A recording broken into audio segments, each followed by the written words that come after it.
Black R&B legends didn't lose everything slowly. They lost it in seconds. One mistake, one relapse, one uncontrollable moment caught by flashing lights, police sirens, or a shocked audience that never looked at them the same again. These weren't struggling nobodies. These were kings of soul, pioneers of funk, voices that once ruled the world. And yet, in a single instant, fame turned into downfall. A high-speed police chase, a violent outburst, a drug arrest, a collapse on stage. Tonight, we tear away the glittering image of R&B royalty and expose the exact moments when greatness cracked and never recovered. Not rumors, not myths, but the precise seconds when careers imploded under addiction, ego, violence, and pressure. This isn't nostalgia, this is consequence. As we uncover the shocking truths behind these legendary falls, ask yourself, was fame the reward or the trap? Subscribe now, share your thoughts in the comments, and tell us, which R&B legend do you believe suffered the most devastating fall? Welcome to Secrets of Black Star. Hank Ballard, the king of the twist history forgot. In the annals of R&B, Hank Ballard stands as a fearless architect of rebellion. As the magnetic leader of the Midnighters, he shocked 1950s America with Work With Me, Annie. Too provocative for radio, yet irresistible to a generation hungry for freedom. But Ballard's greatest moment became his deepest wound. In 1959, he wrote and recorded The Twist, laying the blueprint for a cultural earthquake. When a cleaner, safer cover turned the song into a global phenomenon, Ballard watched his creation conquer the world, without him at the center. That betrayal festered. As tastes shifted and bitterness grew, late nights turned reckless. Detroit to New York blurred into a haze of heroin and marijuana. Studio sessions were missed, trust evaporated. Then came the moment that ended everything. A routine traffic stop in Detroit exposed drugs and paraphernalia in Ballard's car. The headlines hit hard. The industry turned cold. King Records dropped him overnight. Radio went silent. Stages vanished.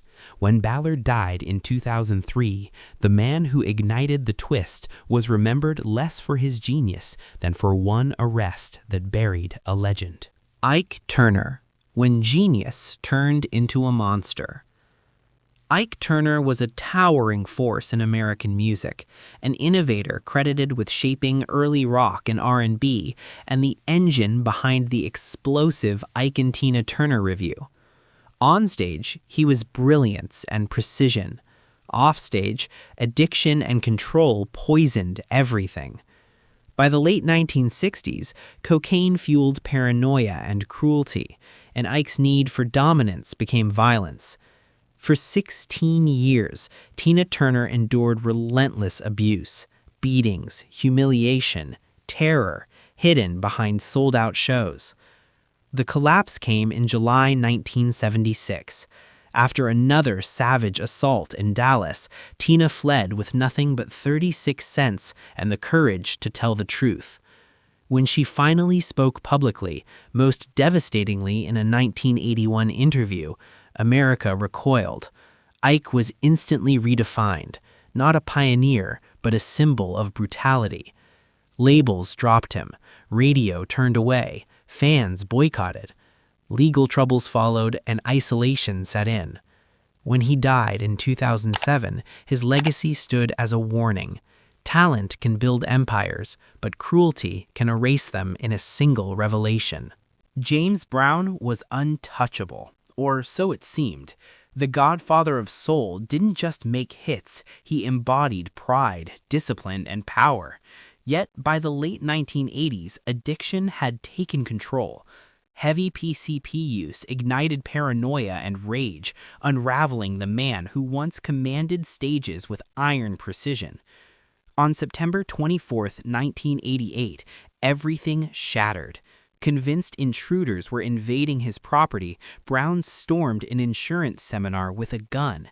When police arrived, he fled, sparking a terrifying multi-state high-speed chase that ended only after officers shot out his tires. Cameras captured the unthinkable, the King of Soul dragged from his truck, handcuffed, humiliated. The verdict was swift. Prison time followed, concerts were canceled, radio cooled. The industry, fearing risk, stepped back. Though Brown would live on as a historical giant, the aura never fully returned. One drug-fueled moment proved that even legends can fall instantly when control is lost. Jackie Wilson, a career that ended mid-note. Jackie Wilson was pure electricity, Mr. Excitement himself. With a soaring voice and acrobatic stagecraft, he changed what it meant to be a black pop star, delivering classics like Reet Petite and Lonely Teardrops. But years of heavy drinking, smoking, exhaustion, and personal turmoil quietly ravaged his body. On September 25, 1975, the reckoning came, live on stage at the Latin Casino in New Jersey. As the band played Lonely Teardrops, Wilson summoned his last strength to reach the line, "My heart is crying." Then he collapsed, hard, striking the floor as the lights burned on and the crowd froze. Doctors confirmed a massive stroke. He never regained consciousness. For 9 years, Jackie Wilson lay in a coma. Bookings vanished. The spotlight moved on. When he died in 1984, the man who once electrified America was gone. His career ended in a single, irreversible second, proving that even brilliance can be silenced without warning. Etta James, arrested, abandoned, and silenced. Etta James possessed a voice that could stop time, raw, ferocious, and impossibly soulful. By the 1960s, she was untouchable, delivering timeless performances like At Last and Tell Mama with a force few could match. But behind the power was a private war. Years of loneliness and pressure fed a crippling addiction that slowly eclipsed her brilliance. The collapse arrived in 1974. Los Angeles police raided her location and found heroin, marijuana, and syringes scattered in her car. Cameras flashed as she was handcuffed. The headlines were ruthless. The industry's reaction was colder still. Chess records cut her loose immediately, citing risk and unreliability. Promoters vanished. Major stages closed. Court-ordered rehab followed, but the damage was done. Hits dried up, momentum died. Etta James, once a reigning queen, was pushed into years of financial struggle and silence. Her story exposes the industry's brutal truth. When legends falter publicly, mercy disappears, and greatness can be abandoned overnight. David Ruffin, fired from the spotlight. David Ruffin was the unmistakable voice behind My Girl, the emotional core of the Temptations at their peak. Rising from poverty to superstardom, he held the world in his hands. But success bred excess. By the mid-1960s, cocaine became his escape, fueling arrogance, lavish spending, and mounting conflict. The breaking point hit in June 1968. Detroit police stopped Ruffin's car near a nightclub and discovered cocaine and marijuana. The arrest went public instantly. At the same time, his bandmates had reached their limit. Missed shows, solo demands, and chaos backstage. Ruffin was fired from the Temptations. The fallout was swift. Motown Records cooled on supporting him as a solo act. Media outlets linked his addiction directly to his dismissal. Fans were torn, but the industry moved on. Though he continued recording, the peak never returned. One arrest, paired with unchecked ego, erased a voice that once defined a generation.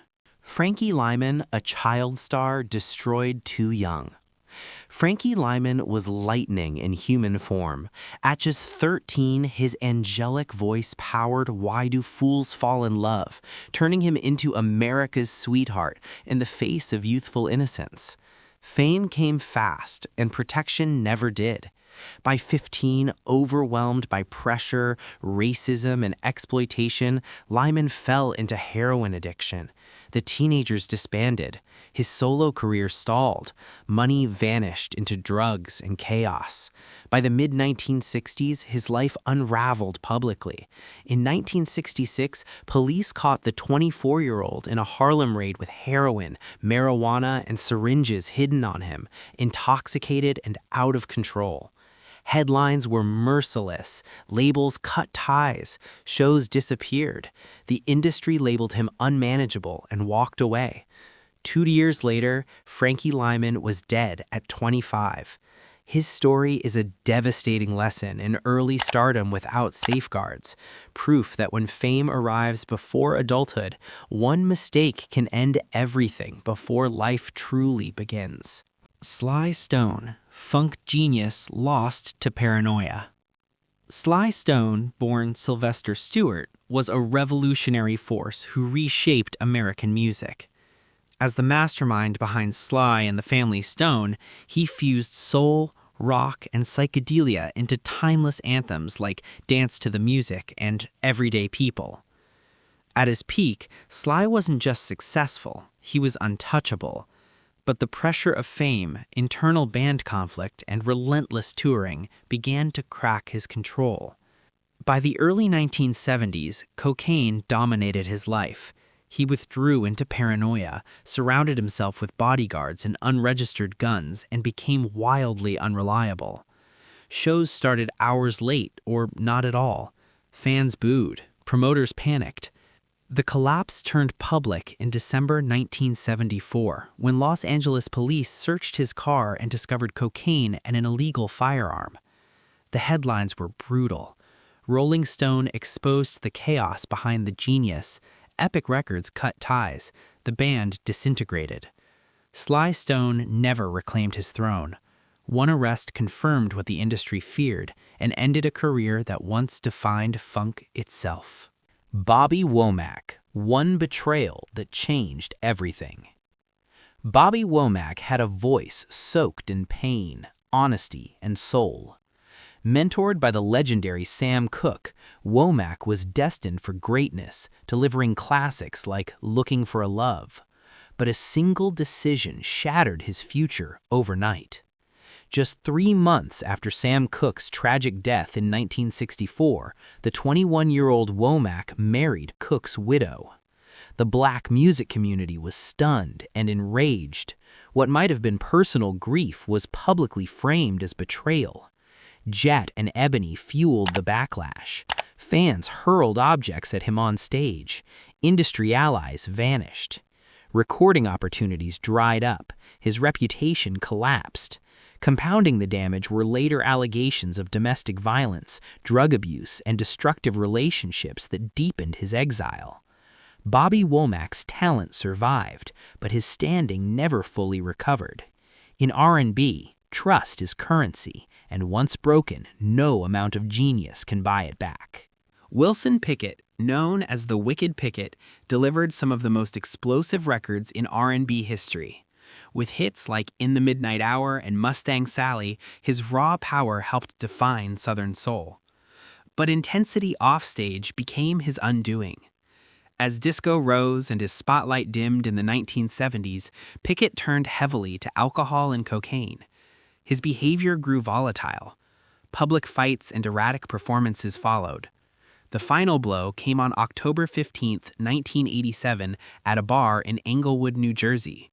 Intoxicated and enraged, Pickett assaulted a man with a beer bottle.